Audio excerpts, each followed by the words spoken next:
kingine ambao mjaoa, kabla hujaoa, chukua mambo yafuatayo.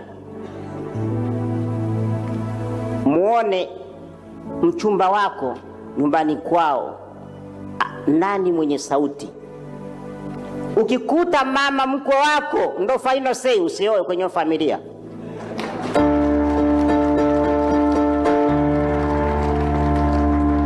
Usioe kwenye familia, acha.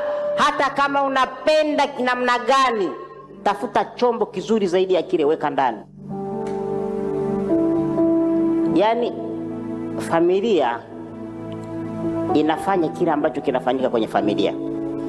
Kama kwenye familia baba mkwe wako mtarajiwa hana sei, chochote anafanya mama mwenye nyumba. Mama anatoka haagi, anarudi ya muda anaotaka.